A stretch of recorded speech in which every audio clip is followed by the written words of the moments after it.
आजचा विषय एकदम भारी आणि अनेक जणांच्या काळजाच्या जवळचा असणार आहे. कारण आज आपण अशा एका गाडीबद्दल बोलणार आहोत, जिनं एकेकाळी भारतीय रस्त्यांवर नुसती हवाच नाही, तर एकदम वेगळा दरारा निर्माण केला होता. सध्या बाजारात एसयूव्ही म्हणलं की टोयोटा फॉर्च्युनरची मोठी दादागिरी चालते. पण एक काळ असा होता जेव्हा पॉलिटिशियन, बिझनेसमन किंवा मोठे बिल्डर या सगळ्यांची पहिली पसंती असायची मित्सुबिशी पजेरो. मित्रांनो, तुमच्यासाठी एक अत्यंत एक्साइटिंग आणि अंगावर काटा आणणारी बातमी आहे. तब्बल 5 वर्षांच्या मोठ्या गॅप नंतर द लेजंड इज बॅक.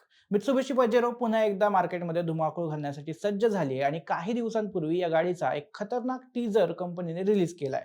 इंटरनेटवर सध्या सगळीकडे याची चर्चा सुरू आहे. त्यामुळे मी जगभरातले आर्टिकल्स आणि व्हिडिओज चाळून तुमच्यासाठी या नवीन पजेरोची ए टू झेड माहिती गोळा केली आहे.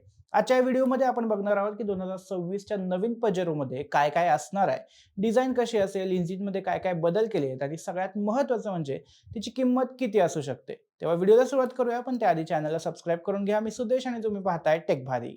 सगळ्यात आधी ते पजेरोचा थोडा इतिहास बघूया. म्हणजे ही गाडी एकदम खास का होती ते लक्षात येईल. 1982 मध्ये पजेरो पहिल्यांदा जगासमोर आली होती. या गाडीनं ऑफ रोडिंगचं एकदम जगच बदलून टाकलं होतं.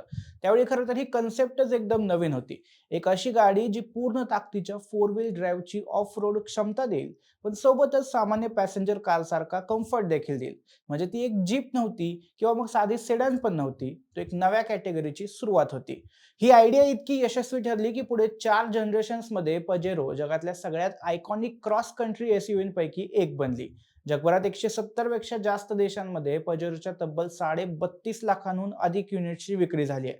पण पजेरोला सगळ्यात जास्त प्रसिद्धी मिळाली ती डकार रॅलीमुळं. जगातली सगळ्यात कठीण आणि जीवघेणी समजली जाणारी डकार रॅली या गाडीनं तब्बल 12 वेळा जिंकली आहे. त्यातही सलग 7 वेळा जिंकण्याचा रेकॉर्ड आजही पजेरोच्याच नावावर आहे. हे सगळं झालं तर जगभरातलं. पण भारतात पण पजेरोचा विषय एकदमच भारी होता. एक काळ असा होता की रस्त्यावरून ड्युअल टोन रंगाची मागं भलं मोठं स्पेअर व्हील लावलेली पजेरो गेली की लोक आपोआपच मान वळवून बघायचे. आपल्याकडे पजेरो गाडी असणं हे स्टेटस सिम्बॉल समजलं जायचं आणि तेव्हा शाळेला, कॉलेजला जाणारी मुलं आपण ही मोठं झाल्यावर पजेरोच घ्यायची असा विचार करत असायची. जेव्हा 2009च्या आसपास टोयोटानं भारतात फॉर्च्युनर आणली, तेव्हा खरी जुगलबंदी सुरू झाली. फॉर्च्युनर विरुद्ध पजेरो आणि नंतर आलेले पजेरो स्पोर्ट्स देखील ऑटोमोबाईल वर्ल्ड मधली सगळ्यात क्लासिक आणि काटेकी टक्कर मानली जाते. एका बाजूला टोयोटाचा विश्वास आणि रुबाब, तर दुसऱ्या बाजूला पजेरोची खतरनाक ऑफ रोडिंग. यातली कोणती चांगली यावरून भांडणं पण व्हायची. पण जसा जसा काळ पुढे गेला, BS6 एमिशन नॉर्म्स आले, त्यामुळं आणि कंपनीच्या काही अंतर्गत धोरणांमुळे मित्सुबिशीनं 2020-21 मध्ये या गाडीचं प्रोडक्शन भारतात आणि ग्लोबली देखील थांबवलं. पण आता मित्सुबिशीने अधिकृतपणे जाहीर केले की 2026च्या शेवटी नवीन पजेरोचे जागतिक स्तरावर अनावरण केलं जाईल. कंपनीने जपानमध्ये झालेल्या एका इव्हेंटमध्ये या गाडीचा टीजर देखील लॉन्च केला आणि या टीजरने संपूर्ण ऑटोमोबाईल सेक्टरमध्ये एकच खळबळ उडवून दिली आहे. पजेरो पुन्हा येणं ही फक्त एका गाडीचं लॉन्चिंग नाहीये, तर एका पर्वाची सुरुवात आहे. आता बघूया की नवीन पजेरो 2026 कशी असणार आहे. डिझाईन आणि लुक्सच्या बाबतीत बोलायचं झालं तर कंपनीने रिलीज केलेल्या टीजरमध्ये गाडीवर एक काळं कापड झाकलेलं दिसतं, पण तरीही गाडीचा मोठा आकार स्पष्टपणे जाणवतो. गाडीचा स्टान्स एकदम मस्क्युलर आणि बॉक्सी आहे, जो पजेरोच्या मूळ डीएनएचा साजेसाच आहे. सगळ्यात जास्त लक्ष वेधून घेणारी गोष्ट म्हणजे गाडीची फ्रंट डिझाईन. यात नवीन जनरेशनचे एच आकाराचे LED day time running light दिलेत. हे लाईट्स एकदम मॉडर्न आणि अग्रेसिव्ह दिसतात. लाईट्सच्या बरोबर मध्यभागी मित्सुबिशीचा आयकॉनिक लोगो चमकताना दिसतोय. फ्रंट ग्रिल बहुतेक खूप मोठी आणि बोल्ड असू शकते. साइड प्रोफाइल बद्दल बोलायचं झालं तर मोठे अलॉय व्हील्स, हाय ग्राउंड क्लिअरन्स आणि मजबूत व्हील आर्क या गाडीला एक खमका लुक देतात. गाडीच्या मागे आधुनिक एलईडी टेल लाईट्स आणि स्पोर्ट्स डिझाईन मिळण्याची शक्यता आहे. ही गाडी बाहेरून जितकी रांगडी आहे, आतून तितकीच प्रीमियम आणि लक्झरियस असणार आहे. आता ही माहिती खरं तर वेगवेगळ्या वेबसाईट्सवरून आणि जे लोक त्या इव्हेंटला उपस्थित होते त्यांच्याकडून आलेली आहे. या माहितीनुसार जुन्या पजेरोमधील साध्या इंटेरियरला फाटा देत यावेळी कंपनीनं केबिनमध्ये खूप मोठा बदल केलाय. नवीन पजेरोचं इंटेरियर ब्लॅक आणि बेज रंगाची ड्युअल टोन थीम मध्ये पाहायला मिळेल. दरवाजांवर आणि डॅशबोर्डवर सॉफ्ट टच मटेरियल आणि स्टिचिंग केलेले लेदर पॅनल्स वापरण्यात आलेत. केबिन अतिशय प्रशस्त आणि प्रीमियम फील देणारी आहे. एक विशेष गोष्ट म्हणजे जुन्या पजेरोची आठवण करून देणारे प्रॅक्टिकल ग्रॅब हँडल्स यात कायम ठेवण्यात आले, जे कठीण रस्त्यावरून गाडी चालवताना प्रवाशांना धरून बसायला कामी येतात.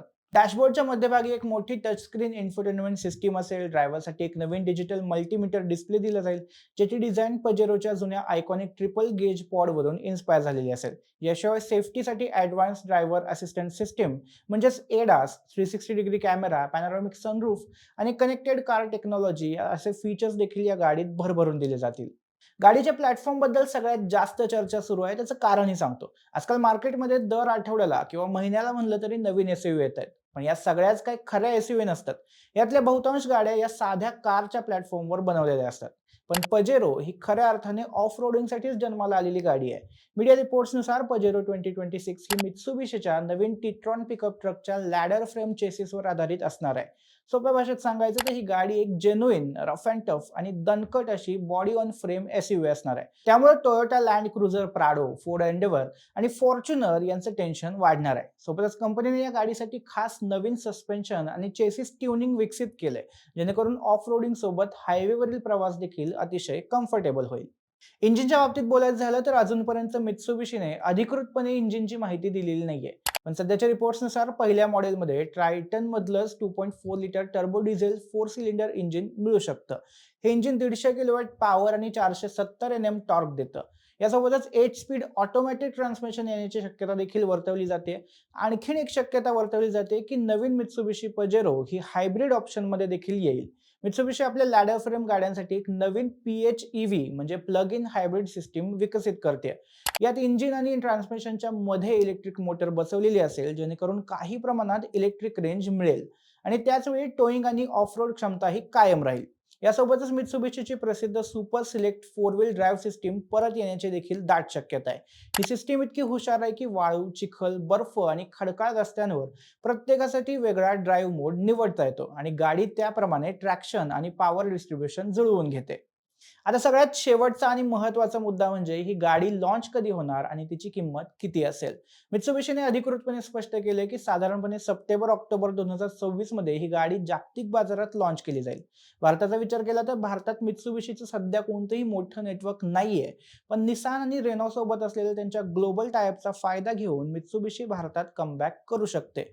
जरी गाडी भारतात आली तर ती CBU म्हणजे कम्प्लिटली बिल्ड युनिट किंवा CKD मार्गाने आणली जाईल. जपानी मीडियाच्या अंदाजानुसार तिथे या गाडीची किंमत 5.5 ते 7.5 मिलियन येनच्या घरात असेल. भारतीय रुपयांमध्ये टॅक्स आणि ड्युटी पकडून या गाडीची एक्स शोरूम किंमत साधारणपणे 40 ते 55 लाखांच्या दरम्यान असू शकते. अर्थात ही गाडी कम्प्लिटली बिल्ट युनिट म्हणून इम्पोर्ट करावी लागली तर ही किंमत वाढू देखील शकते. पण तरीही पजेरोची हिस्ट्री आणि नवीन हायब्रिड टेक्नॉलॉजी या सगळ्याचा विचार केला तर त्या मानाने ही कार भरपूर व्हॅल्यू फॉर मनी ठरणार हे फिक्स आहे. एक गोष्ट तर नक्की क्लिअर झाली आहे की मित्सुबिशीने पजेरोचं कमबॅक एकदम सिरियसली घेतलंय. ऑफ रोडिंगची ताकद आणि लक्झरी यांचा एक जबरदस्त कॉम्बो आपल्याला या गाडीत पाहायला मिळतोय. आता प्रश्न तुम्हाला आहे की नवीन पजेरो भारतात आली तर ती टोयोटा फॉर्च्युनरची बाजारातील मोनोपॉली मोडून काढू शकेल का? आणि तुम्ही फॉर्च्युनर घ्याल की पजेरोची वाट बघाल? तुमची मतं कमेंटमध्ये सांगा आणि टेक भारीला सबस्क्राईब करायला विसरू नका.